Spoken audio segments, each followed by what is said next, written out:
Hey, how's it going, everybody? My name is Jordan Hollander, and I'm the CEO and co-founder of Hotel Tech Report.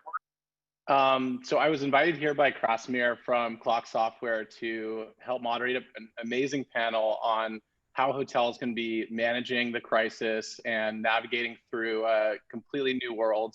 There's a lot of things that are changing right now. There's a lot of things that won't change.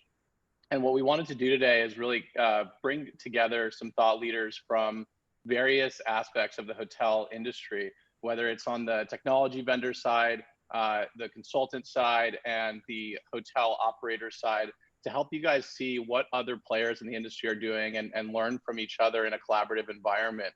And so today, this session is going to be broken out into 3 panels. We're going to start with Steve from Clock, who's going to be talking about the digital guest journey. We're then going to move into the hoteliers and consultants panel, where we'll be speaking with top consultants who help hotels with strategic advice, technology implementation, and other services, as well as hotel operators. So we're going to get a really diverse conversation going there. And then we're going to switch into a hotel tech vendor panel. And these vendors are not just randomly selected vendors. These are the vendors who helped hotels facilitate contactless check-in, remote operations, all the things that you guys need to be working on now. And so as we go into this panel, it's a really scary world out there. And I'm sitting here in Los Angeles. Things do not seem to be getting better from a COVID perspective. I know a lot of you are in Europe, so you're doing quite a bit better than we are here, thanks to the American freedoms we enjoy so much in terms of not listening to our government. But there's, a lot of you are likely to be smaller independent hotels. And there's some good news here is that it's never been better to be a small hotel relatively in this industry. If you look at 6 months ago, the most coveted hotels were these large conference hotels with massive amounts of revenue. And these were the hotels that all the investors were looking at. But when you look at it today, big is actually bad. And actually being an independent hotel gives you a lot of freedom to navigate your business, adapt the way that you operate, and run leaner. And so when you look at that conference hotel that was doing $50, $75 million in revenue a year that we all wanted to be like, they now have to wait for a $29 billion corporation like Marriott to tell them how they can change their business, when all of you guys can be implementing quick software fixes, leaning out your staff, flexing your capacity, and adapting to survive this. And you're also much more likely to be capitalized more efficiently with lower debt levels, and just be a more responsible business because you don't have that absolute revenue. So as much as this is a scary time, it's also an incredible time to be an independent hotelier. And so we're excited to help you guys navigate from a bunch of different perspectives. So Krasimir, thanks for having me today. Yeah, absolutely welcome. And we thank you for joining, actually. For those of you who may not know Jordan, just want to say that he's co-founding the, how do we call this, the #1 authority for hotel technology in the world. And we really thank you for joining us and helping us run this event, Jordan. Absolutely. So actually just wanted to mention that this is kind of the first of a series of events we're planning, because we spotted that now with hotels reopening, this subject of the hospitality at the safe distance is just one of the topics. There will be a few more, so stay tuned. We'll be talking about that later. Just also wanted to add here that there is a Q&A session that is going to take place at the end. There is a small button called Q&A right at the bottom of the Zoom meeting software, from where you can actually ask your questions, and from where you can actually also promote questions from other participants. So I also, on behalf of everyone at Clock and all participants today, all panelists, I want to thank the attendees for taking their time to join. Obviously, this is an important topic. So thank you very much for being with us. So Jordan, perhaps as you are aggregating a lot of information, running the largest website for hotel technology reviews, something like, can we say, TripAdvisor for hotels, for hotel technologists? Are there any areas or insights that you'd like to share with the audience, which have become like obvious during this period? Yeah, absolutely. I think what we've seen kind of mirrors what you see kind of in the broader landscape in terms of how people are talking. And when you hear venture capitalists, especially, say, this is not a new world. This is not changing the trajectory of the world. This is getting us there faster.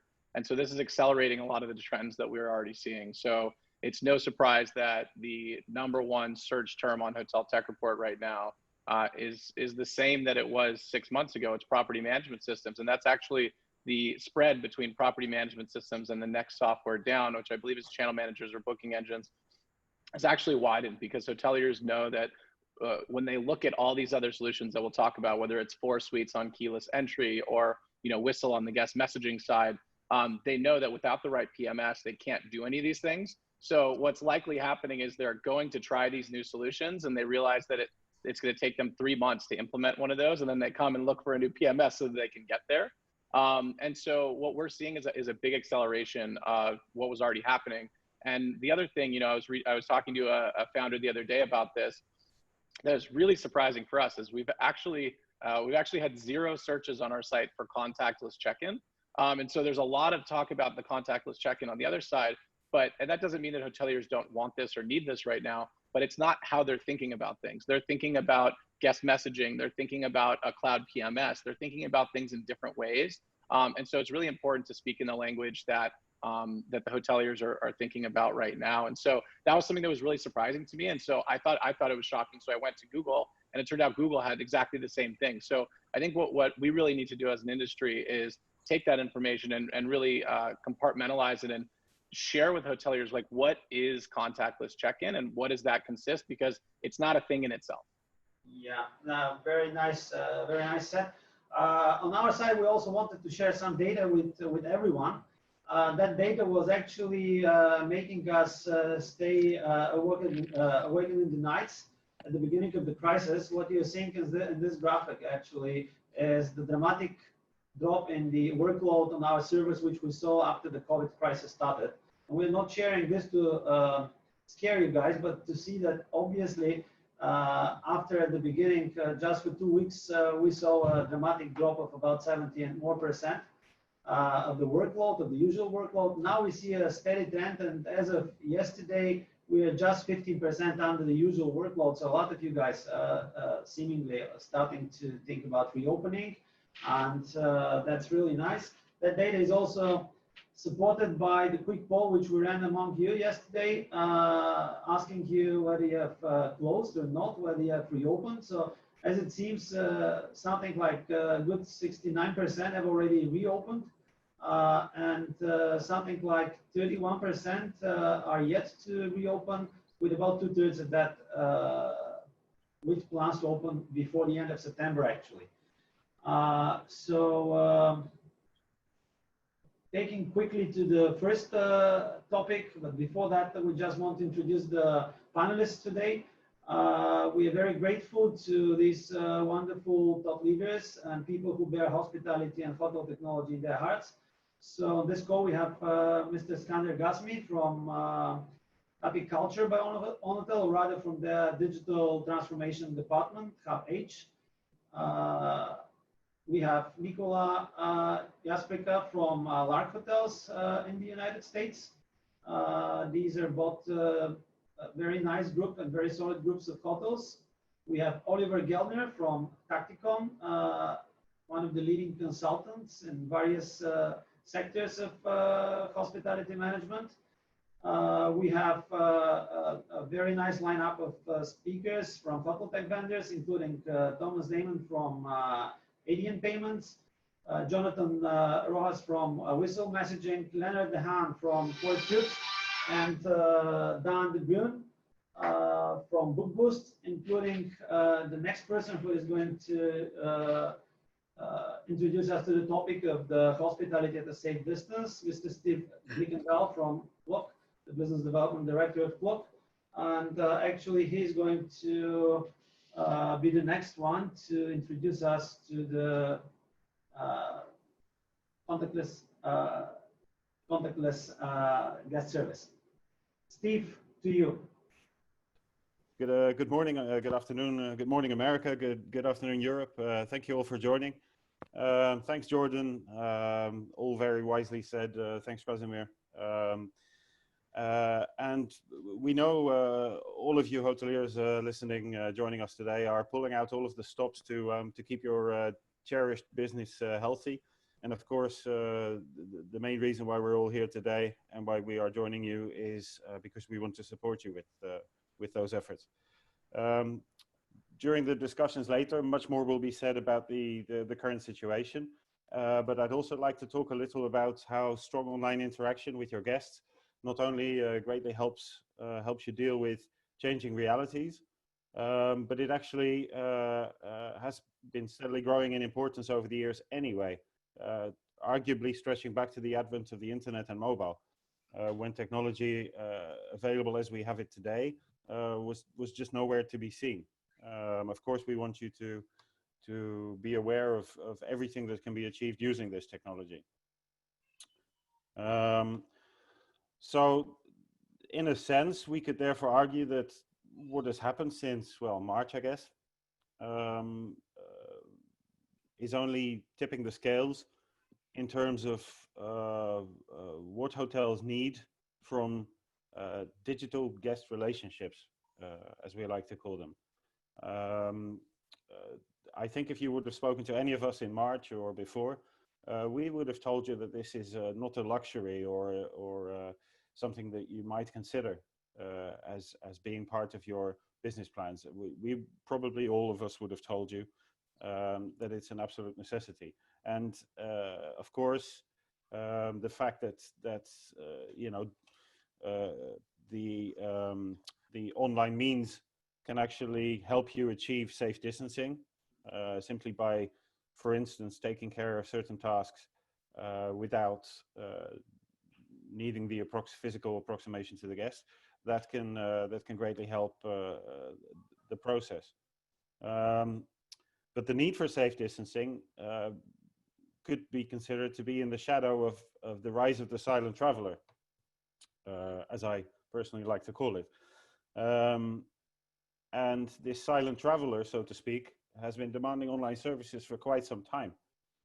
People nowadays prefer to be self-sufficient. In the past, they couldn't. And in the slightly further distant past, dad or mum would get hopelessly lost on the way to the holiday destination as they were simply too proud to ask for directions. Now everything is at people's fingertips. An average of 751 opinions from perfect strangers on an Italian restaurant is considered more relevant nowadays than having to rely on your friend's recollection, especially since he was probably mildly intoxicated when he went to that restaurant. So people rely on online opinions, people rely on online information. People can rely on all this quality information that is at their fingertips. And, you know, why will they then want to make an international call and spend 5 minutes talking to a hotel or enter into back and forth email correspondence with that hotel just to, for instance, add a night to their stay, get those hypoallergenic pillows, or to find out about the hotel's COVID protocol, which I'm told by some hotels, some of you may be joining today, some of our clients, clock clients, I'm actually being told that these clients these future guests are actually actively inquiring about the COVID protocol and what the hotel is doing in order to keep the guests safe. So let's stop for a moment and realize what happened a while back now. Until the rise of online and OTAs, hotels really were, I think it's fair to say, solely in charge of the guest relationship. And this actually changed. I mean, it gave go-betweens, such as, you know, all the big operators out there, the booking websites that you all know, love and hate. You know, it changed how they were able to get in there. Online enabled them to intercept the relationship with the guests, and it allowed them to turn them into their clients, so to speak, customers, OTA customers, and thereby becoming owners of a large part of this relationship. It could be said that you owe it to yourselves to at least try to your utmost with whatever means you have available to recapture this relationship to some degree. And of course, doing so will also allow you to deal with current times and the challenges we find ourselves confronted by. And of course, you also want to maintain and own this relationship, so to speak, with regards to anyone booking direct. I think it's fair to say that all of us talking to you today here believe that doing this will make a huge difference to your business. Don't necessarily strive for perfection. Every little bit helps. An OTA email alias is still a great start. You shouldn't,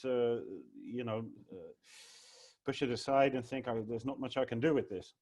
Being proactive and getting more detail from third parties, by the way, again, can really pay off. You can even consider swapping them out for someone else. That does allow you to at least join into the guest relationship.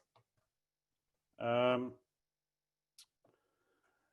then there is the consideration that spending, 30 euros or dollars on Amazon, or spending 60 euros or dollars on a theater ticket, or even 120 euros on a flight, will typically, I'm sure we've all been there, will typically give us infinitely more online management of what we have just spent our money on than the average hotel stay or holiday will typically facilitate, even though it costs 10 times more. How many times have you booked an independent hotel where it gave you the ability to get a copy of your bill or even see what you were going to be charged in advance? How many times have you had the ability to get additional information from them without having to call them and all the rest of it? So we believe that you can take great inspiration from this. We believe that what the average e-tailer or airline does for you, you really ought to consider doing for your guests as well. They have grown to expect it, frankly. And in the perspective of this modern traveler, what we have always called hospitality, and as a former hotelier, I'm all too aware of this, it doesn't just depend on a smile on arrival or the red carpet or the royal treatment, so to speak. There's a good chance that even if you extend all of those services, all of that true old world hospitality, you may actually end up being considered relatively inhospitable if you do not provide the digital online, the quality online services that people have grown to expect from, the likes of e-tailers and airlines and all the rest of them. So, how hospitable is it really to arrive at a hotel and be told that you should read something, get out your ID, produce a credit card, sign something you're never going to read?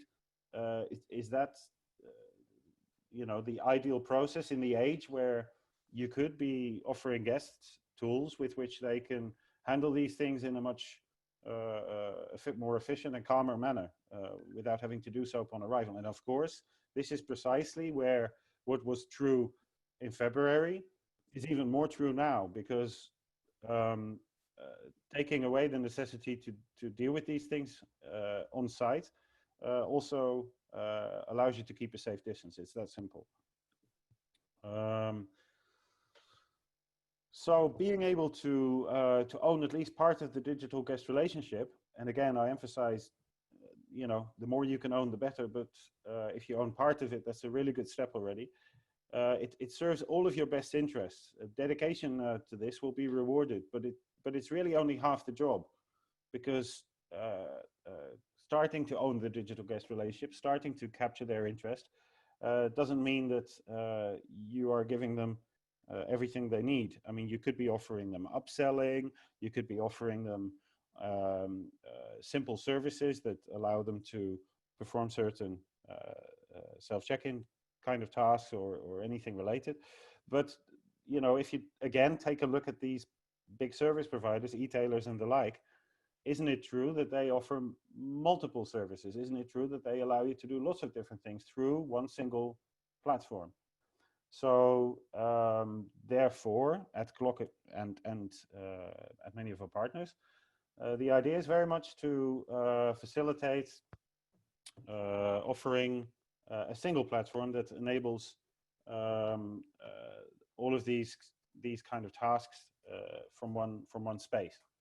So once you have the basic services there, the pre-check-in, let's say you are facilitating the upselling of certain things, you are allowing people to upgrade, perhaps they can book a late checkout or a lazy Sunday or whatever from this platform, get a copy of their invoice so they don't have to call you. You can also make this platform connect with lots of third-party services. So those can be some of our partners that are providing cutting-edge things like amalgamation of direct messaging. Our friends from Book Boost and Whistle will talk about that later, I'm sure. But you can also literally tie these platforms into perhaps your local taxi company. It shouldn't be a question of having to send multiple platforms to the guest, trying to get them to install one thing, visit another. You're defeating the object if you're heading that way. And finally, don't relent once they've been there, in the sense that if you take them there for practical reasons, and frankly, pre-check-in is the perfect example.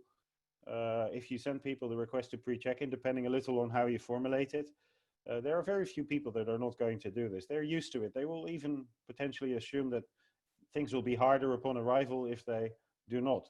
So if you word it the right way, you stimulate them to perform a pre-check-in, then they become acquainted with this platform and also thereby with everything else that it enables. Perhaps you're selling or offering a COVID-related package that people who are feeling particularly worried or unsafe can acquire, or anything else whatsoever. So important to keep taking the guest back there, and thereby also important to capture quality information at the right time. So there's as you know, there's a huge difference in asking somebody plainly for their email address, or making them realize that it really is just to be able to automatically send them a copy of the invoice. They will gladly do so in the case of the latter.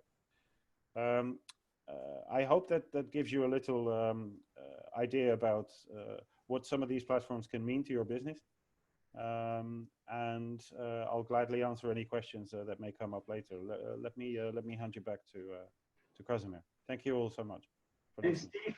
Actually, if you can, listening to you, what we can wrap up is that actually we believe that all those solutions which we needed to focus on as a result of COVID are actually not born by COVID. They're actually only amplified, but the need for them was already there. Exactly. Is that correct? Yes, that's absolutely what I mean. So if you know, again, many of you listening would have spoken to us even early this year or prior to that, and you would have heard us say that these platforms can make the world of difference to you. That wasn't just chatter. We meant it even more than we mean it now, in the sense that you're right, Casimir, COVID amplifies this requirement, and it offers practical solutions. But you already, as a hospitality business, stood to gain massively from putting these solutions in place. Of course, you have to embrace it. Of course, you have to invest the time and the effort into not only deploying it, but also customizing it for your hotel. Every business is different. Every every bit of feedback you're going to get at the front desk will differ from the next hotels. And this feedback needs to be taken and used to tweak and adjust these services as you provide them. This isn't something you plug in and you're done with it. You will need to invest some time and energy, but the rewards on offer are massive.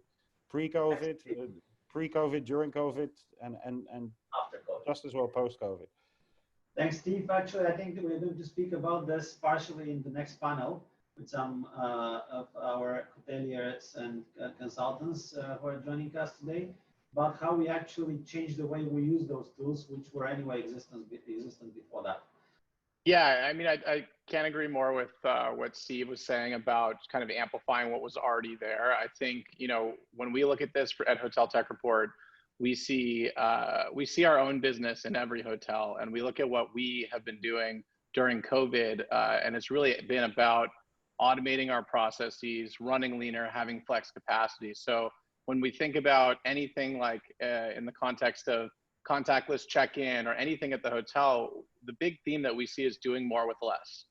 So you have to get more bookings with less web traffic on your hotel website, which means you need to improve the conversion rate. You need more personalization with less contact. So a guest is not going to stay with you unless they feel like that experience is personalized to their own safety needs, and everyone has different requirements about what makes them feel safe. You need more RevPAR with less revenue management resources, more revenue with less guests. So upselling and some of the things we'll talk about on the messaging front. And it's really just, instead of thinking about hotels and everything tactically, exactly what Steve said is think about your business holistically, and think about how you can really maximize it. When you look at it, you can't necessarily do renovations because you don't have capital. You can't bring in a whole new team. But what you can do is you can set up the right infrastructure and processes. And some of that is technology, and some of that is just good business acumen and really optimizing your workflows. And that's the way to the future. And I'm sure that's what we're gonna touch on a lot in the next panel. Yeah, I think so. And straight to that next panel, let us invite Nick from Lark Hotels, one of the leading boutique hotel groups in the United States. Skander from Happy Culture by Onotel, a group of very innovative group of hotels and from France, and Oliver from Tacticon, who are doing consulting, and they actually bring a lot of knowledge on so many different subjects related with our hospitality industry. So let's start with actually a quick introduction for each one of you guys. So perhaps Nick, can you start first? Sure. Hello, everybody. First of all, thank you for inviting me to join. Very happy to be here and kind of talk about the current situation we're in. So my name is Nick Jasprika. I work for Lark Hotels. We are a small independent collection of hotels. We have about 27 properties at the moment, average about 30 rooms per property, but smallest is about 8-room inn, up to 95 rooms. Most are based in the northeast of the US, in New England. We have a couple in California, one in Florida, and one in New York State as well. We obviously have been considerably hit by this crisis, but I'll speak a little bit more about how we have kind of adapted our operations and how we've introduced some technologies a little bit later on. Thanks, Nick. Skander, introduce yourself, please. Well, hello, everyone. Good morning, America. Good afternoon, Europe. That was a nice introduction earlier on. So I am in charge, so my name is Skander Gasmi. I'm in charge of the digital trust strategy for Onotel. Onotel Développement is a French hospitality company. We own the franchise or the brand Happy Culture, as well as other brands. And I mean, the company I work for, which is Hub H, which was introduced by Krasimir earlier, which is basically in charge of the digital strategy and transformation in the hospitality industry.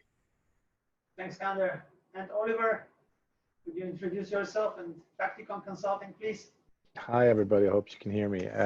My name is Oliver. I work for Tacticon Consultancy. We are a four-legged consultancy firm working at the core with revenue management distribution questions for our clients, but also assisting with technical solutions, or at least technical RFPing, meaning finding the right technical partners for the hotels that we service. Most of the work there is considered to be plugging together different units of software and hardware as well to create a more seamless experience for both the guest and for the hotel. on the other end. And we recently launched our first white label distribution platform, as well as our own revenue management tool. So we work both in the field of outsourcing, where we do revenue management and distribution projects, but also technology, where we help hotels find the right partners for their needs. Thanks, Oliver. So I'd like to ask each one of you to actually provide your insights on the following very interesting question, which I believe is very important for everyone today. So, how to operate in a situation of deflated demand, at the same time meet requirements for social distancing, and can technology help here? And to perhaps give you another perspective when you're answering this, guys, are you facilitating the guest experience and service differently compared to what you used to do like 6 months back from now? Skander, maybe you? Sure. So just to get back on how do we operate in a situation with a deflated demand? I think Jordan mentioned it earlier. We are fortunate enough in France to see bookings picking up again, to see local clientele, as the French market is quite large, coming into our properties. We have reopened 38 of our 38 properties, so that's something we're actually very proud of. In terms of how do we operate with our clients, how do we reassure them? I mean, the key word was flexibility. Be as flexible as possible with the client.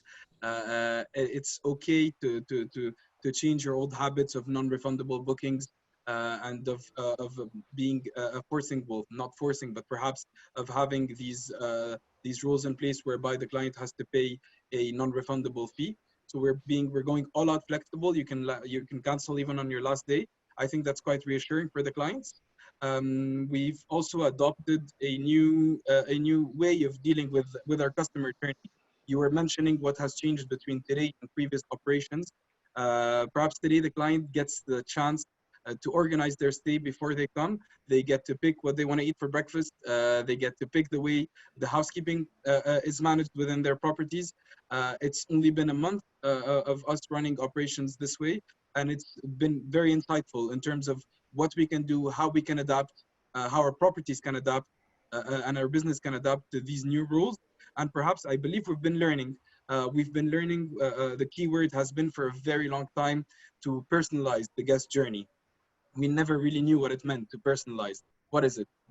Do I greet my guest by their first name? Do I make sure to have a receptionist speaking their native language to greet them in? And we've just realized that the first steps, perhaps in personalizing, is to give them the choice of what we have and let them pick what they want to have within that journey. Well said. And how is technology helping you here? Is that having any role here? It is having a role. Perhaps its role is doublefold. The first role, what we've realized, we are Clock PMS customers. I think that was quite obvious. We picked Clock initially for its APIs. We picked it for its open platform. What we realized later on was that Clock allowed us to do two things. First of all, is be agile. So we have adapted a number of things in our properties during the stay. Perhaps our breakfast is served in room or as takeaway rather than the old breakfast buffet. Over the past couple of weeks, we reopened properties, and we noticed that clients didn't really enjoy the in-room breakfast or the takeaway breakfast if they didn't get to pick what they had in their bag or in their takeaway bag.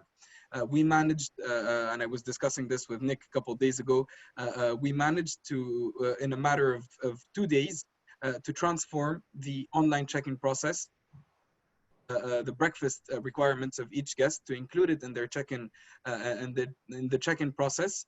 That information, and it's multiple, they get to pick over 8 or 10 different items in the breakfast. We thought it was going to be very heavy from an operational standpoint, having to gather that information, then to actually hand it to the right person, which would prepare the bags and so and such.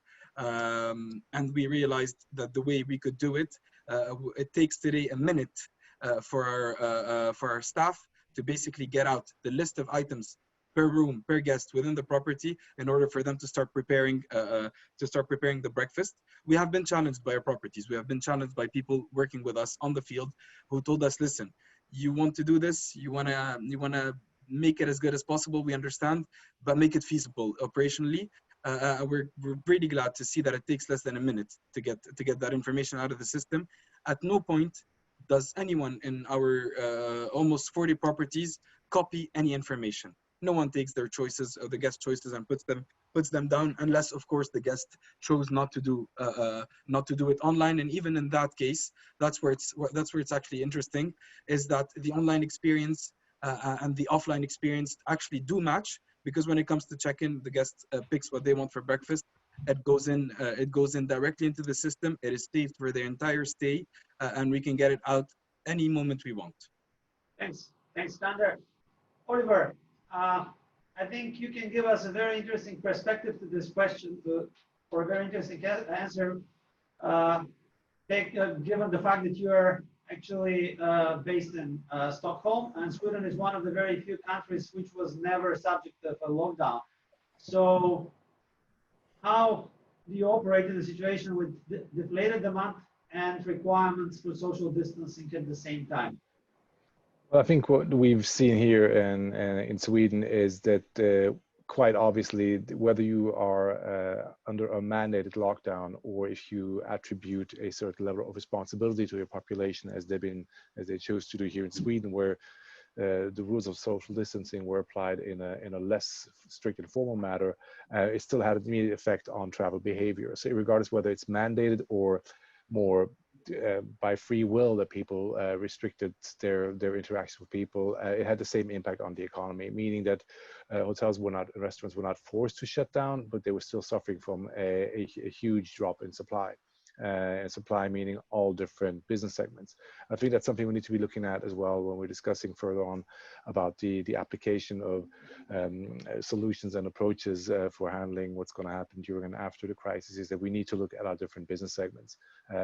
What we saw here in Scandinavia is the first rapid decline became already in February, when everything that was corporate business, corporate individual, and corporate groups started slowing off very, very quickly and came to a complete stop basically already at the end of February, beginning of March.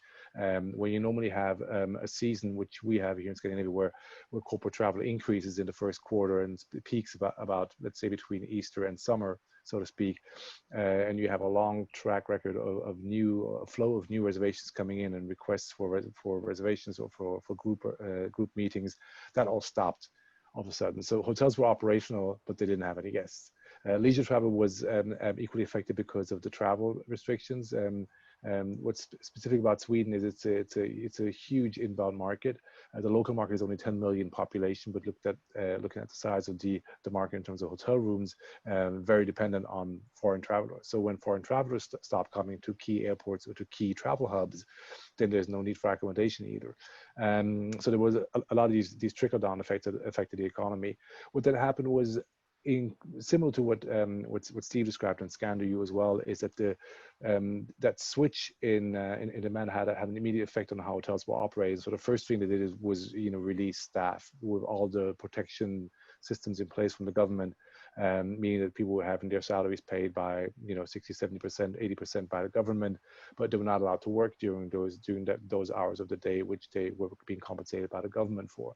And this is a huge missed opportunity, of course, because there's still work to do, and many hotels that we've been speaking to in the last couple of months have been using the time, the slower season, so to speak, the mandated slower season because of a deflated demand, to actually spend the time on rejigging their systems, clearing out their PMS systems, putting their CMS systems in order, and using the data in a more efficient manner.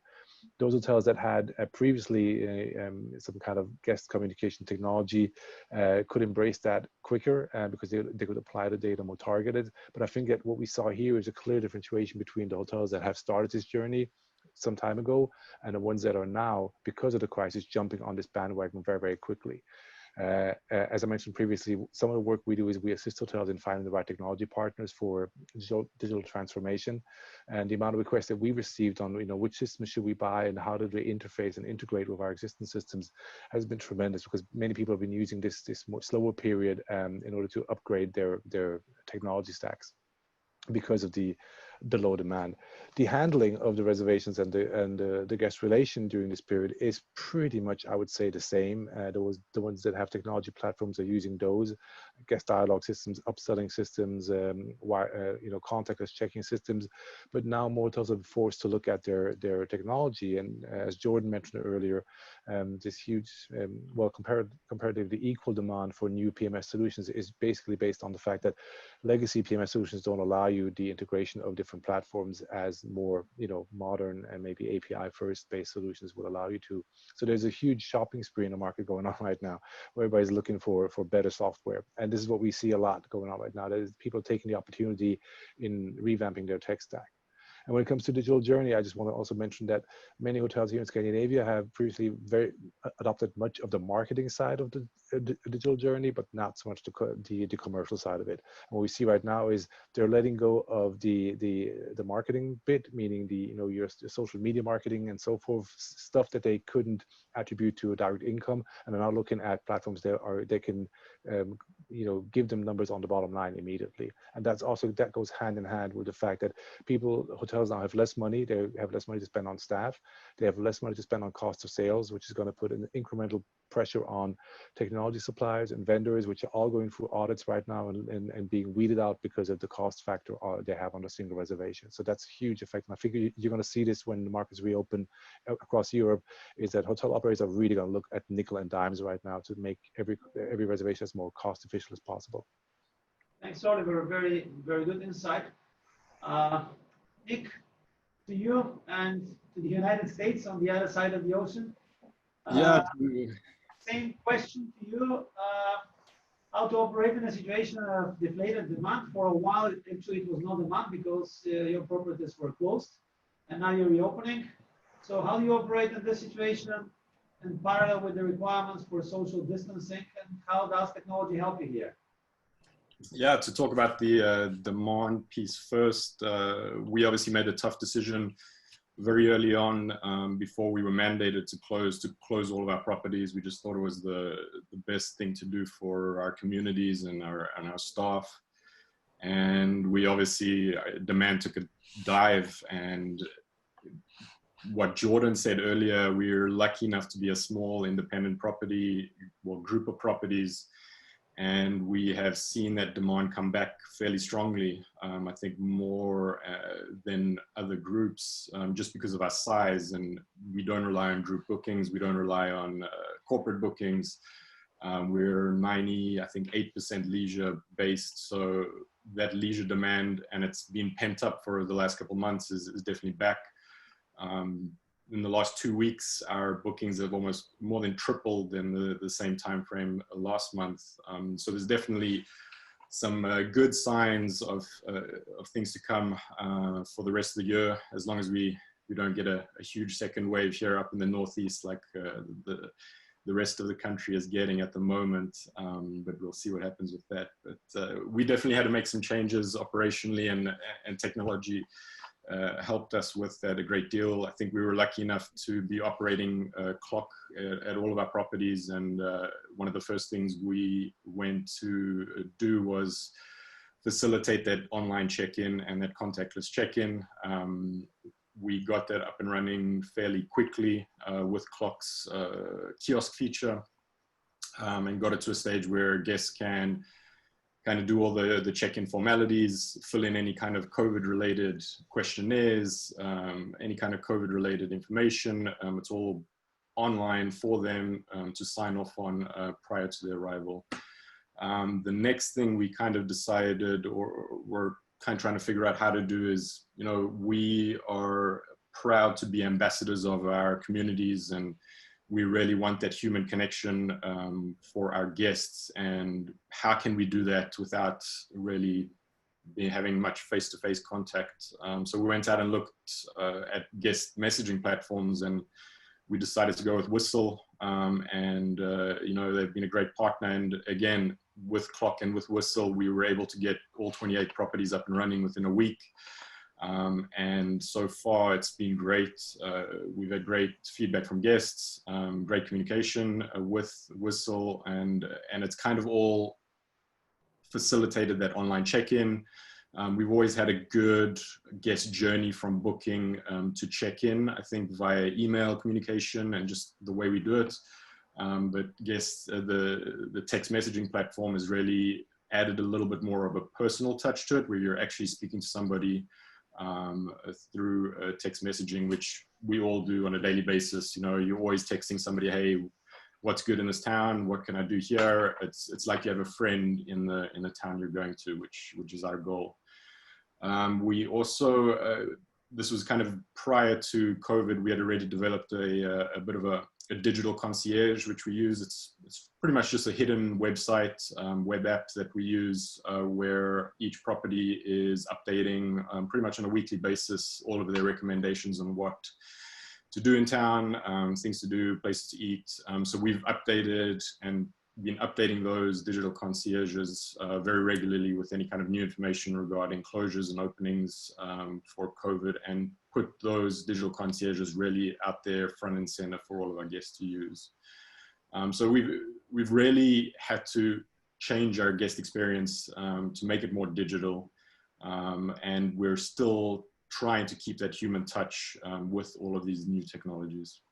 Nicola, may I just interject and ask you a question? Do you see that your customers use this more as a nice to have, or is it now fully required from your guests that you have this digital communication with them?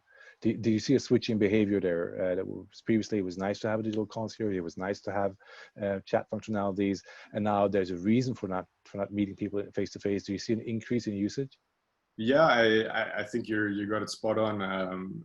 You know, these are all nice things to have, and you know, I had heard about Whistle before, and I had heard about Book Boost and digital messaging services, but I thought, hey, like, it would be nice to have, but I don't think we need it. And then COVID came, and I said, okay, well, we need it now.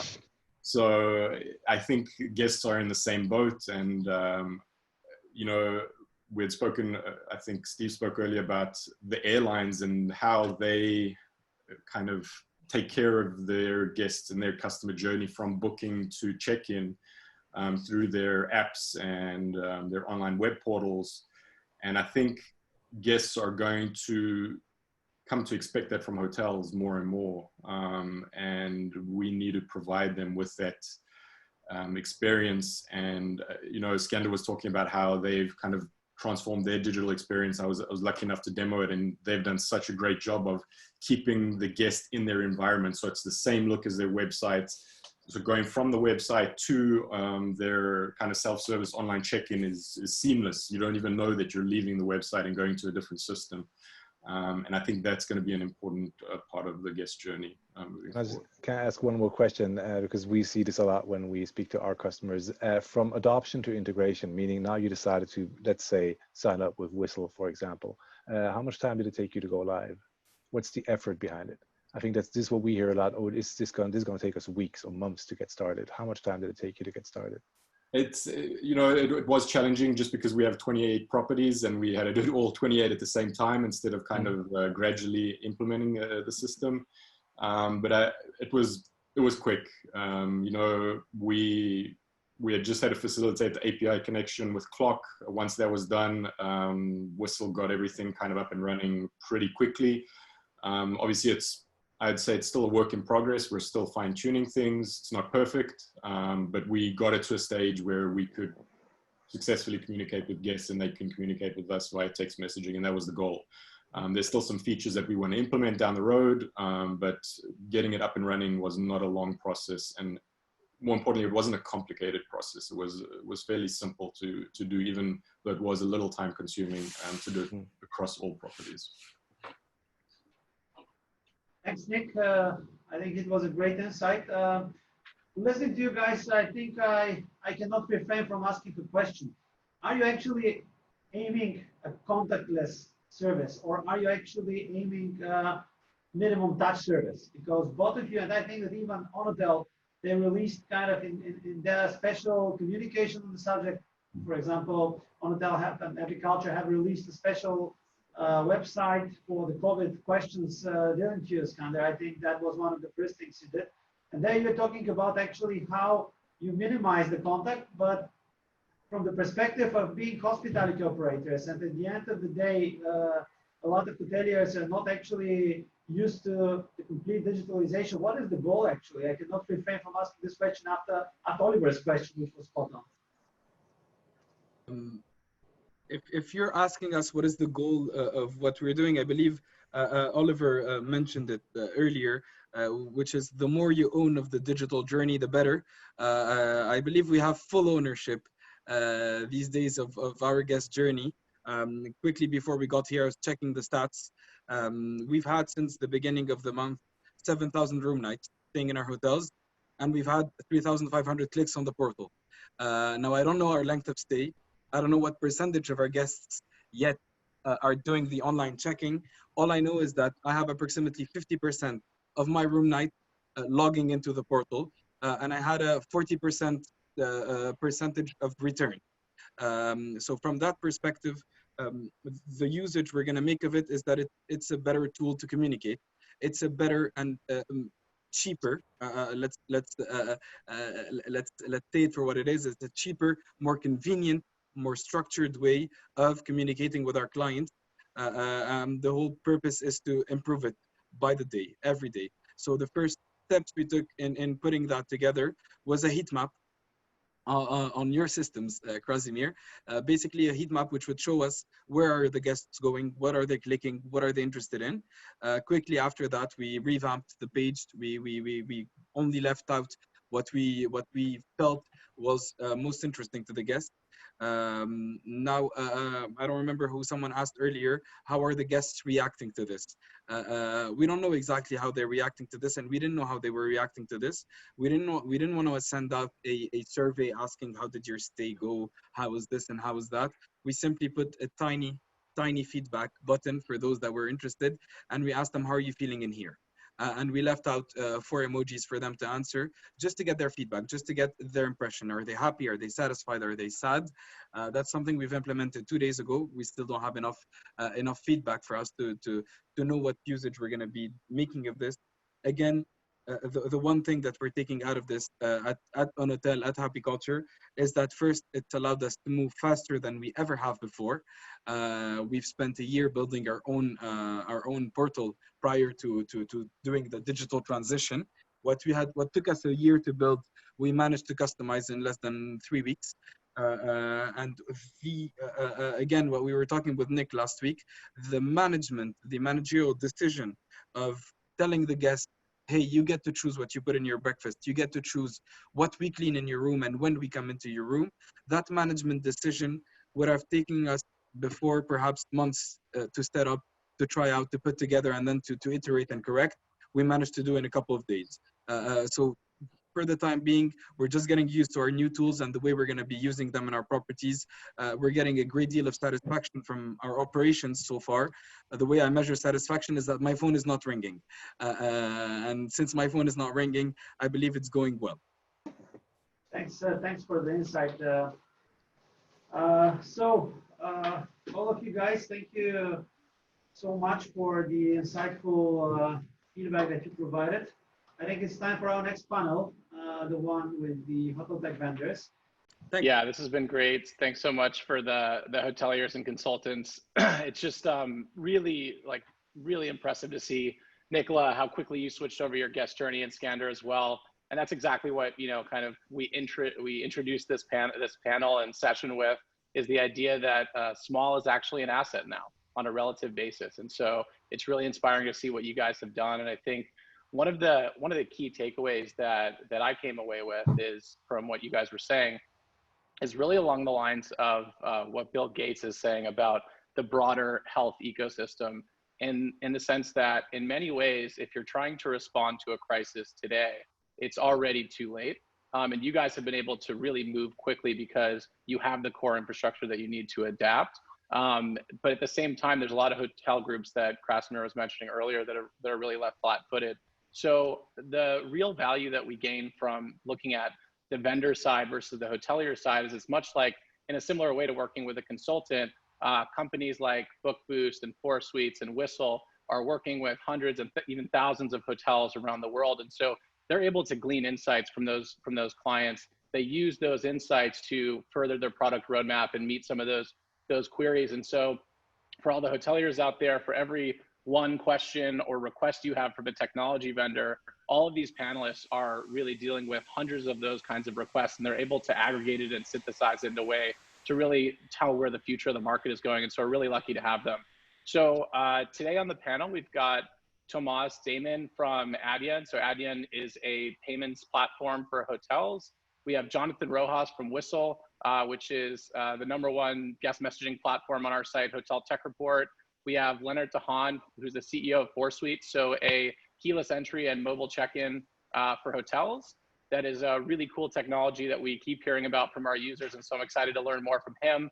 We have Dan De Bruin from BookBoost Messaging, another wonderful messaging platform out of Europe that's really taking the market by storm. And then we have yours truly, Krasimir Chapchev from Clock PMS, to talk about some of these lessons that we're learning. And so along the lines of, do you guys want to turn on, do you guys have your cameras on? I can't really see, there we go. So along the lines of what Bill Gates was saying in terms of, if you weren't prepared for this coming into the crisis, you would be in a lot of trouble now, right? And that's where the US is today. We don't have the right infrastructure in terms of developing a vaccine, in terms of coordination, in terms of public health policy. So hotels that don't have the right infrastructure were left flat-footed. What I want to do is go through each of you guys and ask, for your hotels that already had your platforms like BookBoost and Whistle and 4Suite installed at their properties, in your opinion, how are they at an advantage to hotels that were not on the platform? And so not hotels that were using competitors, but hotels that maybe were on legacy systems or didn't have the right infrastructure. And so maybe we'll start with Tomas here. Yeah, thanks, Jordan, for giving me the word. Yeah, well, I think what is very interesting to see, especially as being Adyen, a payments platform, I think interaction is, especially in the hotel, is something that happens a lot when you're actually at the payment terminal. So if you are prepared with a payment partner that offers you the ability to do the online payment, it also tokenize that card details of an online payment. So you do your booking online. You tokenize that card, and all the extra payments that are being handled actually in the hotel are being handled on that same card and on that same token on a secured way. Yeah, that really helps you to be prepared on instances where you do not want to have a physical card with you and do an actual payment. So I think having the ability as well with Clock PMS to do such, you're well prepared on any further occasions to avoid interaction on a payment terminal. Absolutely. And Tomas, can you talk a little bit about how Adyen interacts with systems like Clock and how the hoteliers interact with them, and give them a little bit of a flavor for just how you guys operate on the ground tactically? Yeah, of course. Yeah, well, so Adyen is a payments platform. We're actually handling the transaction, and like you know it in the hospitality world, you do an actual booking at the beginning, which is most of the time an e-commerce encounter which you have with the guest, and yeah, that can happen on any way. So is that a local payment method? Like I'm based in Amsterdam. With Ideal, for instance, which is a very much used local payment method here, or is it credit card in the US? It doesn't really matter. You can make use of that transaction to do all the further transaction handling down the line on that same first reference that you had. That's actually the integration that we have with Clock PMS as well. You can activate an account with the help of Clock PMS and integrate your payments seamlessly, if it's either online or in store or in the hotel. I mean, easily. Yeah, you actually, that will help you really much to be future prepared. Absolutely. So we'll go left to right here. Jonathan, do you want to introduce us to a little bit about your background in Whistle, and then hop into the question of how were Whistle clients at an advantage when coronavirus kind of broke out and they had to shift their operations? Hey, yeah, thanks, Jordan, for the introduction. I'm Jonathan, co-founder of Whistle, which is the leading guest messaging software for the last 3 years on Hotel Tech Report. So a little bit about us and our technology. We developed a way for the guests to communicate with the hotels, just like they do with their friends and family, right, through popular mobile messaging channels. Here in the United States, SMS is the most popular channel of communication. In other countries in Europe, it may be WhatsApp, Facebook Messenger, and some of those other messaging channels. So we really wanted to give the guests the ability to utilize their normal messaging channels, not have to download any additional apps, and still have and facilitate that ease of communication. So going back to your question now, Jordan, it was very simple for a lot of our hotels that already had Whistle implemented to now, they already have contactless communication with Whistle. So what they did is they just kind of adjusted some of their initial methods of utilizing Whistle, which will lead into some of our other questions on how companies got creative in utilizing our platform through these difficult times. But definitely in a big advantage, right? Having contactless communication already available at your hotel when the crisis hit really made it simple for them to communicate with their guests through the entire journey, whether it was pre-arrival, post-arrival, after check-in, during their stay, midway, if they needed to request some towels, or even at departure, right? Facilitating a contactless checkout process or utilizing our platform just to ask any specific questions. So really a lot of our hotels were at an advantage that were already utilizing our platform, but it also doesn't take away any hotels that weren't on the platform, right?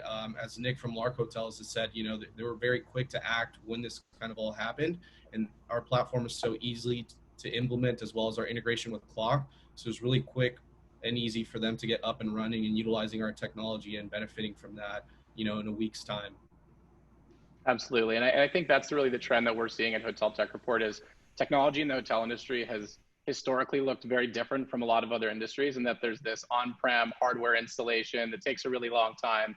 And you look at SEO marketing tools like Ahrefs, and a single user can go sign up and get started. And that's what the hoteliers in the panel before us were doing, is they were able to get started and implement in their hotels in no time. And so it's really, really cool to see the market going that way. And totally agree that having it at the outset is a huge advantage, but it's also not too late if hotels are still implementing these things today. So speaking of awesome technology that hotels can implement quickly, we're going to introduce Leonard Dahan from 4Suites. Leonard, I've heard a lot about your technology and how you guys are able to retrofit locks without changing the hardware in some cases, and I'm really excited to learn more. Yeah, thanks, Jordan. Thanks for having me, Krasimir, for the webinar. So my name is Leonard. I'm the co-founder and CEO of 4Suites.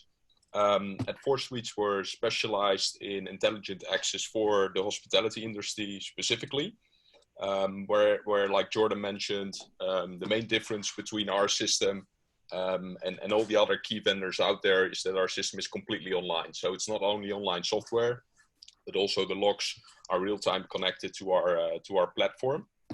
And this gives way more flexibility in how we give access to hotel guests, right? So we're not limited to having them download an app, but we can also send them a text link via WhatsApp or Facebook Messenger, or we can integrate into the Clock web app, where guests actually don't have to download this app, and we see a way higher usage ratio of this mobile key in that way. So and like Jordan mentioned, we have of course our own locks, but we can also retrofit existing locks by replacing the current electronics of the locks, which makes it more accessible, especially in this time when you might not want to do like large investments, to make a smaller investment and just upgrade your existing hardware. Absolutely. And Oliver asked this question, the last one. I'm curious, for the hotels that have signed on with you guys since COVID, I'm sure there's been quite a few. What does the process look like for implementation? Let's say retrofitting door locks. We get this question all the time. What does it look like from start to finish of, okay, we want to have mobile keyless entry. We have the hardware. We can't afford new hardware, but we want to go keyless. How do we get there? Right. So it's really a do-it-yourself installation. Basically, we can ship you the hardware. We can do this all remotely. So we will help you set up the gateways that are necessary to bring the locks online, which is sort of a router that you can install yourself in the hallway of the hotel. And then basically it's you have a very good manual. We have video manuals. You can just basically upgrade the locks yourselves. you will get in touch with our support, and they will help you get the locks online, and you're basically running within, let's say, 3-4 weeks if you want. Yep, absolutely. Awesome. And how do you think the hotels that had 4 suites coming into this crisis were at an advantage relative to the ones who didn't have keyless entry? Right. So obviously, hotels already having 4 suites, they have this possibility of having complete contactless operation. But I think it's more interesting to look at the fact that I feel that clients that had 4 suites before already made a very conscious decision about their guest journey and finding the right technology components to make their envisioned guest journey a reality. And now Yep. sort of feel that hotels, some are like rushing into adopting new technology, like mobile keys. So they say, okay, COVID happened, I need to go contactless. I need mobile keys, right, to go contactless. And they literally call on lock companies and say, and they say to them, okay, yeah, you can have those locks with keyless entry capabilities.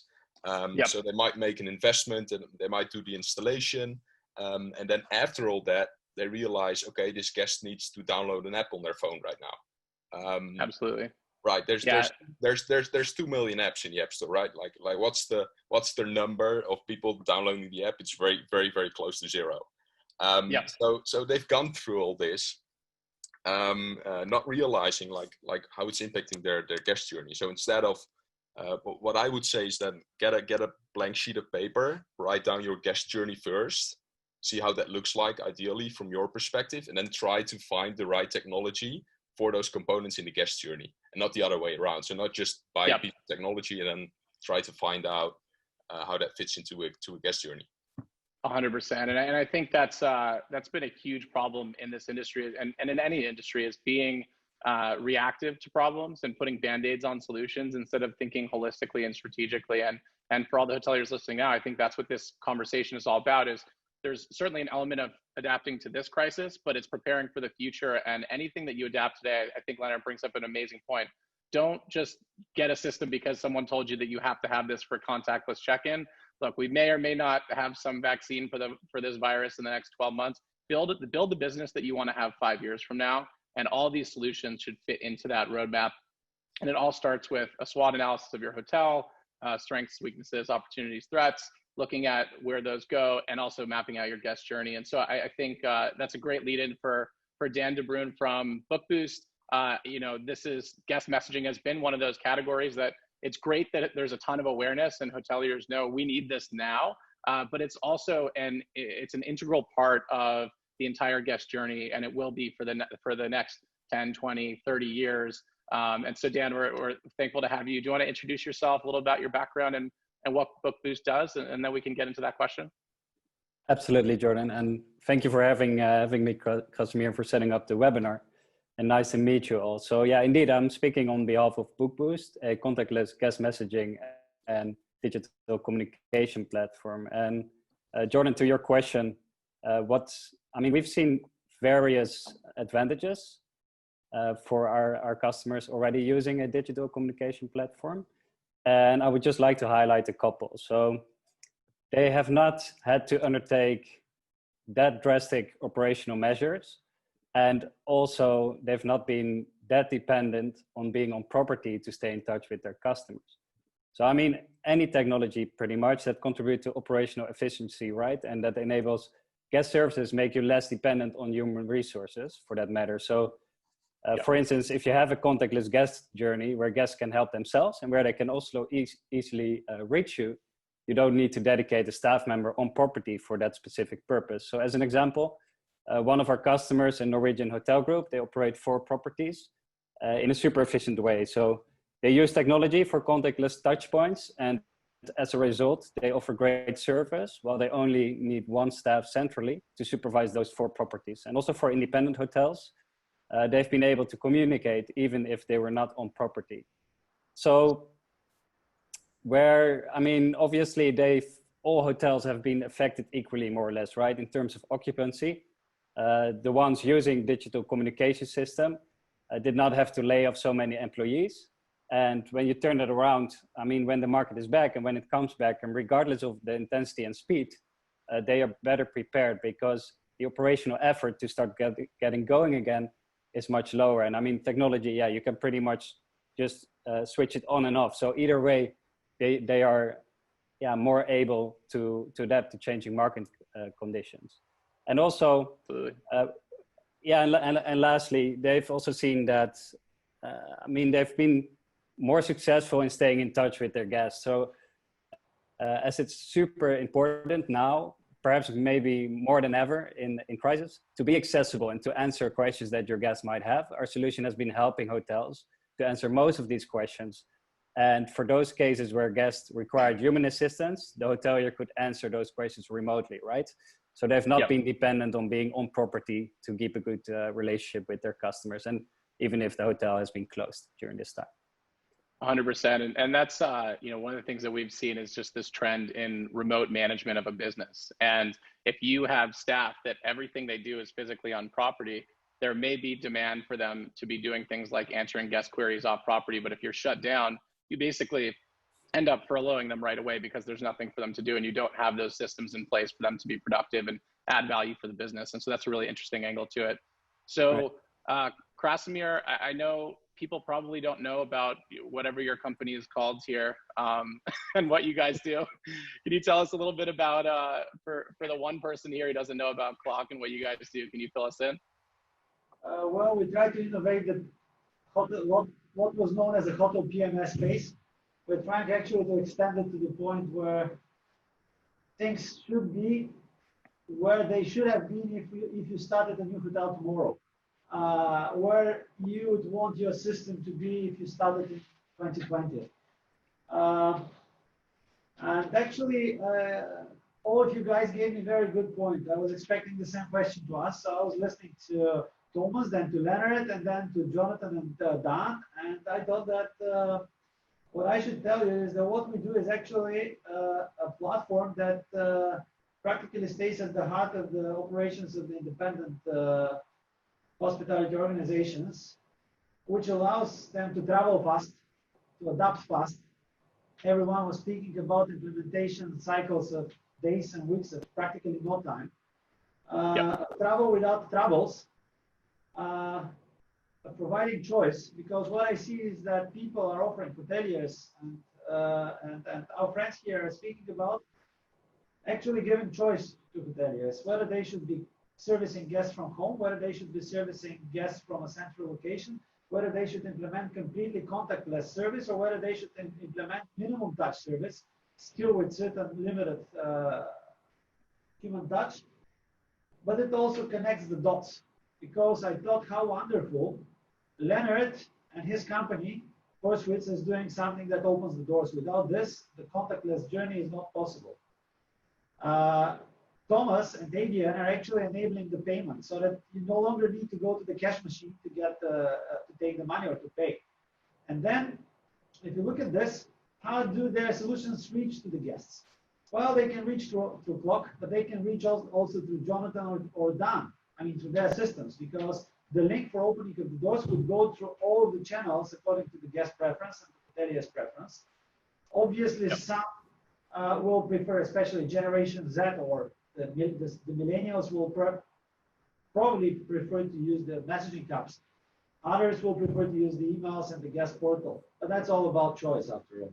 And so it all connects the dots. It connects all the necessities and brings them to a single picture that actually works together.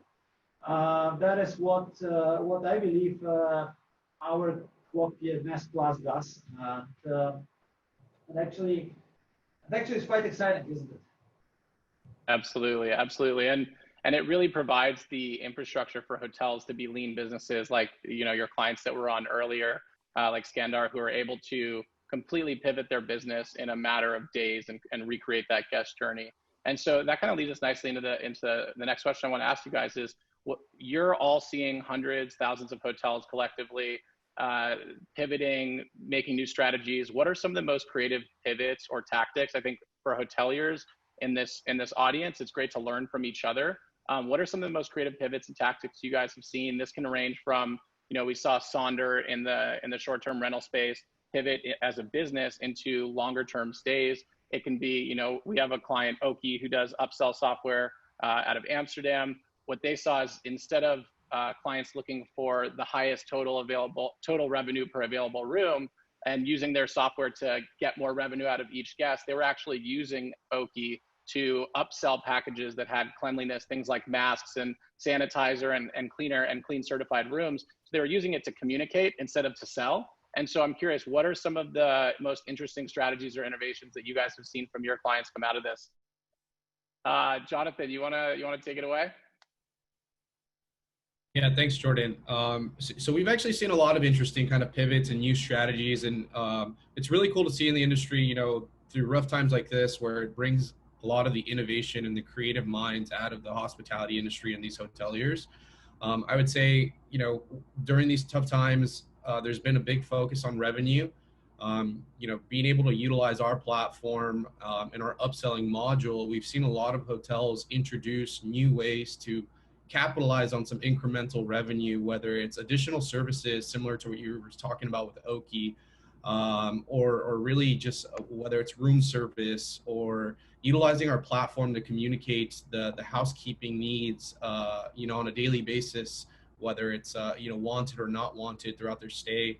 So just kind of leveraging new ways to use existing technologies or new technologies that they're implementing, and really finding ways to enhance the guest journey as well, right? So a little bit of what we were talking about earlier, I know Leonard was talking about the guest journey and how that needs to be mapped out and almost written down and drawn out so you really understand that. But I think a lot of our hoteliers are really taking a look at the guest journey. You know, Scanner and Nick also talked about that, on how they did that, implementing their technologies and reopening their hotels when they were closed. We got a lot of innovative new thoughts of how you take the guests down their journey and have multiple touch points and open and seamless communication throughout those touch points. So really the guests can interact with you guys at any time, right? Should they need anything, should they want to purchase anything additional, but also keeping in mind the kind of new contactless journey and contactless experience, which is trending as of now. Yep, and Nick mentioned, I think it was Nick who mentioned signing up with you guys during this crisis.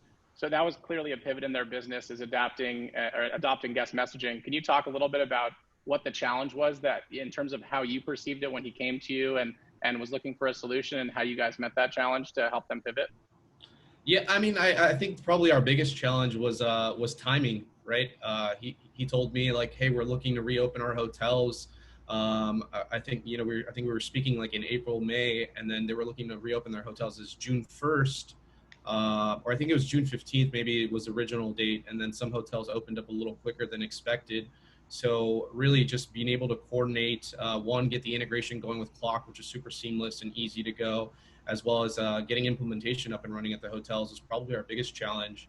And then also kind of, you know, fine tuning the usage of some of our features and functionality, because we do have a lot of feature sets that a lot of hotels can benefit from. And, you know, also utilizing some of the new feature sets that we've seen from Clock, right? With the contactless check-in, the kiosk check-in process, and how we can implement that with the guest messaging system, so we can send out the text message to the guest, and the guest has that open communication journey throughout their entire stay. So I think just kind of putting in those SOPs into place and getting the staff onboarded to all of that was probably the most difficult part, but as well as also a learning experience for us. Yep, absolutely. And you mentioned the point that Leonard made earlier about creating that digital guest journey on a piece of paper and aligning your tech stack around that. Leonard, are there any hotels that you work with that you think have done a particularly good job at mapping out that guest journey? And maybe you could talk a little bit about how that helped them optimize their journey and create a more efficient operation. Well, I think that Scanner is a very good example of that. So he knew way before COVID how this guest journey was going to look like for Hon Hotel. So I think he has done a really good job at that. And I think now most hotels are rushing too much into making decisions based on this pressure that they need to reopen and be contactless. But I think Scanner is a good example. Yep, absolutely. Dan, Dan or Krasimir, do you guys want to add anything on the clients that you've seen that have done a really nice job mapping the guest journey and using that to pivot quickly during the crisis? So definitely, we see it all around the globe. We have two great examples on this call today in the face of Skander and Nick. Like we said, actually, it happens that we are somehow connected with those projects. It happens that that we, of course, overlap in certain projects. But in general, I'm impressed by the overall reaction of the industry, I have to say. I think that the industry in general, all hoteliers, or most of them at least, managed to recognize the role of the digitalization, of getting their entire infrastructure digital to a certain extent. It doesn't mean killing hospitality. That is why we've called this webinar Hospitality at a Safe Distance, because this technological improvement should only aid to the hospitality, because actually this is the magic that brings guests back in. In general, the industry was fast to recognize that this was a chance. Actually, we've seen a lot of examples where individual hotels or groups literally rushed to change the technological environment. Just Oliver was speaking from their perspective, broader perspective, being a consultant. We've seen Skander, for example. They migrated, I believe, 11 hotels during the month of April. Wasn't that Skander? Which was an amazing achievement compared to. I mean, for us, it meant a lot. In the very darkest moment of the crisis, it was like we were feeling like a vote of confidence. And then when you connect the dots and when you see that they're doing this with a very good idea about the overall picture, actually it's inspiring. Same goes for Nick from Life Hotels and for a lot of other hoteliers, actually. Absolutely. And Dan, anything to add here in terms of any surprising pivots or super creative tactics that your clients have taken, at least in the early days, in reacting quickly? Yeah, so, well, what we've seen a lot is that, I mean, if you can say, perhaps that's been one advantage of this whole situation, is that many hoteliers felt they could sort of reflect, right? They had time to reflect and make up their minds and improve. So we've had numerous conversations where we've seen like, okay, how can we implement strategies to be more accessible for our guests and to also be proactive about what our guests need. So if you know your guest needs and you're not sitting back and waiting for them to reach out to you with those questions, but are proactive about it and sending the relevant information to the right guest at the right time, then you can really become much more efficient and actually enhance your service level. And I mean, now specifically during COVID, we've also seen that some of our customers, for instance, have used the platform to just share some positive news once in a while. They've just been creating touch points to stay in touch with their guests, and not per se about practical manners or purely relating to their hotels, but also, yeah, like positive news. Some have also tried to make it a bit lighter with some fun facts here and there, just to be in touch with your customers and to create touch points, because when you have a relationship, also your guests are much more likely to stay with you, right? And they will trust you better for now, but also for the future. Absolutely. And I know Krasimir, we're running out of time here. I'd like to do one last question that's kind of a speed round. We've talked about how your clients are pivoting and adapting to this. Can you each maybe go through in like 10, 15 seconds, talk about one or two new features that you guys have built to help your clients adapt to this new environment, and kind of like what the pain point was and what the solution is, and how that feature works really, really quickly. Leonard, you want to start us out? Yeah, sure. So we got many requests, especially from smaller hotels that wanted to go completely staffless. From a mobile key perspective, the challenge is there that usually hotels don't want to give access to the guest rooms prior to check-in, so they want to do the check-in first. Now the issue is that only a small percentage of your clients will still do the pre-arrival check-in, right? So you will have a large percentage of clients doing the check-in at the physical location. Using a kiosk.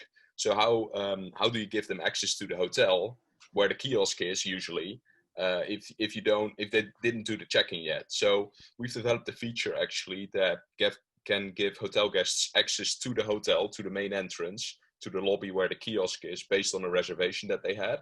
So 4 or 5 hours prior to check-in time, you can already enter the hotel and then complete the check-in process at the kiosk in the lobby, and then immediately get also access to your hotel room. So this is an example of something that we would have developed anyway, probably, but now it just speeded up because of all the demands from smaller hotels going staffless.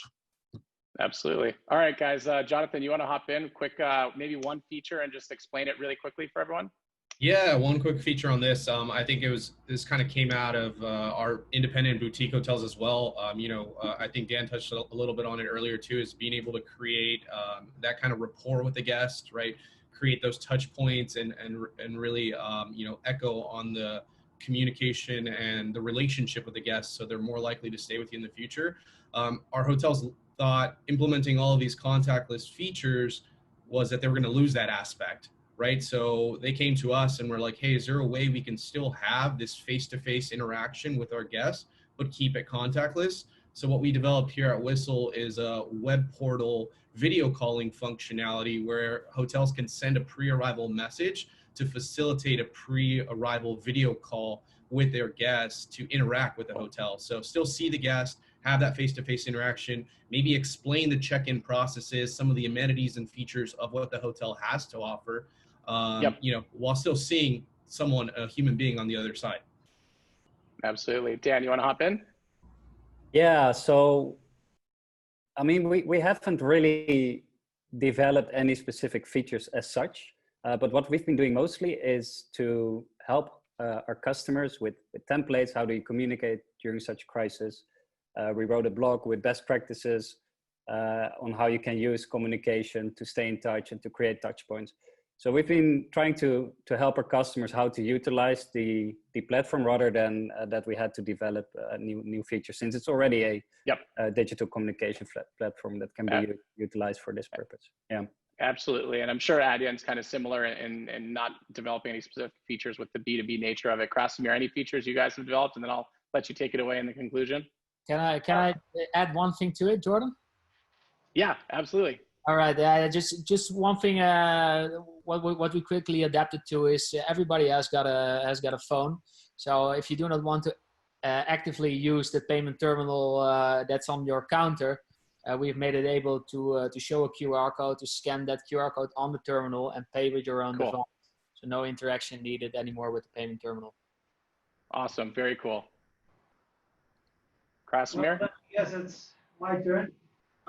We actually did not initiate any new developments, which are, I think I mentioned that earlier, which were born by the COVID situation. We only continued working and strengthening those features which we already had, which were amplified by COVID. Yep. So we polished further our online check-in and online checkout. These are features which our customers know existed for 5 years now, maybe even more.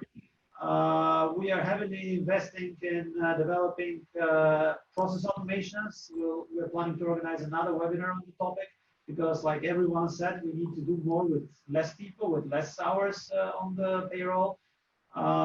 We are also working on features that will help our customers reconnect with their guests and engage their guests even better. Involving also such great solutions like BookBoost and Whistle further on, and being the foundation for a better customer communication. So yeah, if I have to wrap up, it's guest-facing feature on online guest services, it is guest engagement, and it is process automation brought to its extremes. Absolutely. All right, so I think are we out of time here, Krasimir? Yeah, I think we are almost on time according to the schedule. Perhaps we can wrap up. So I'd ask if we still have some patience left. I'll ask our hotelier practitioners, Kander, Nick, and Oliver, to perhaps quickly give an advice to the other fellow hoteliers on this call before we actually look at the questions from the QA section.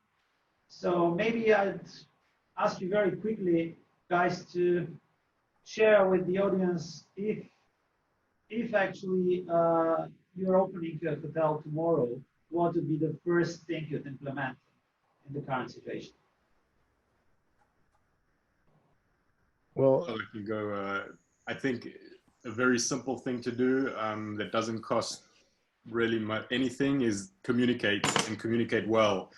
What you've done, how you've done it, how your hotel is prepared to host them, how the experience is going to be.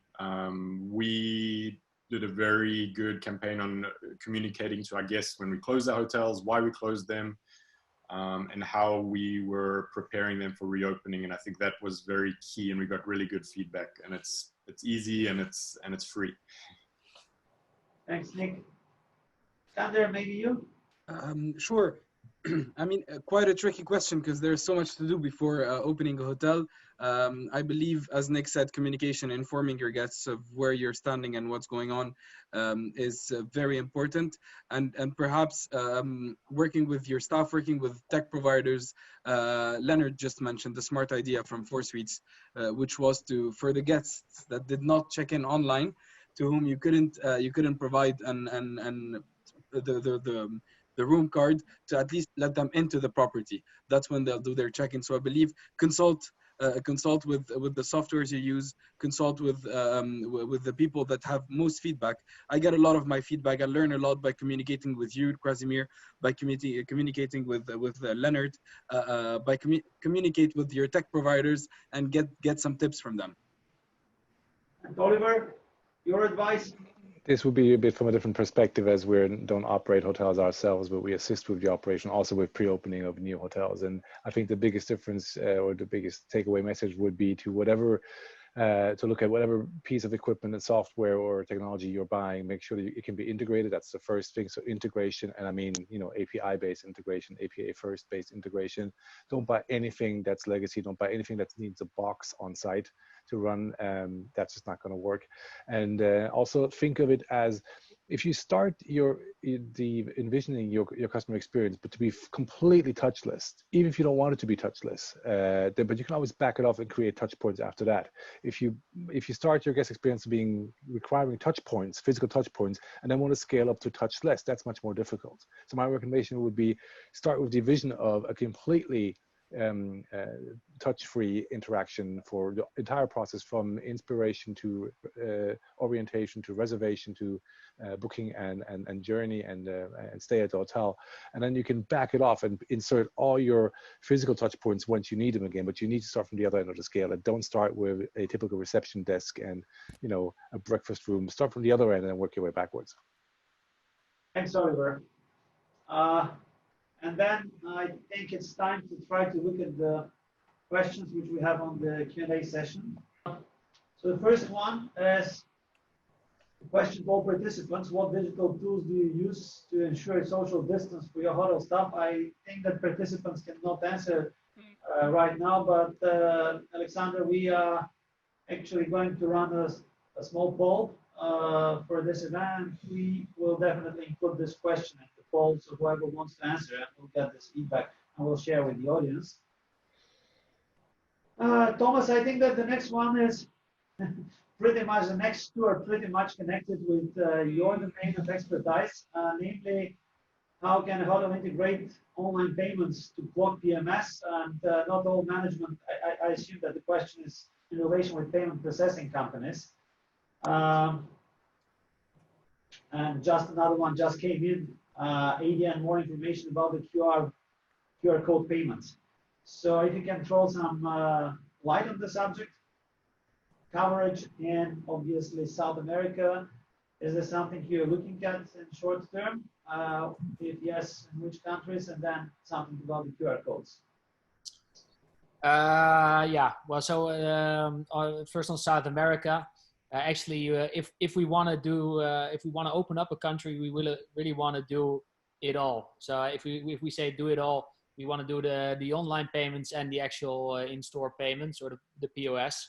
And for that, we need to get certain licenses. So it actually takes quite a while to open up new countries. So from South America perspective, only Brazil is now one of the South American countries that we can fully offer with our full stack solution. And Mexico, however, that's maybe not very South America, is also something that we're opening up now. So we're definitely interested growing more in towards South America, but that will not we will not open up any new countries within the year. And to answer the second question on the QR enablement, So how it actually works, that's a completely out of the box flow. So either if you send a request from the PMS towards the terminal handling a normal transaction, so sticking your card into the device. Instead of that, it shows a QR code, so you can just enable that on the side of Clock PMS. Just show a QR code, scan it with your own device, and pay with any local payment method that you're used to pay with. So there's no very technical detail to be able to do so. But obviously, together with Krasimir, we will share the information on how you can do so. Thanks, Thomas. To what concerns the other question about South America, please specify which country you're referring to, and we'll make sure that we keep you posted once we have any development in that department. Then we have from Sweden here, so not so much a question, more of an observation.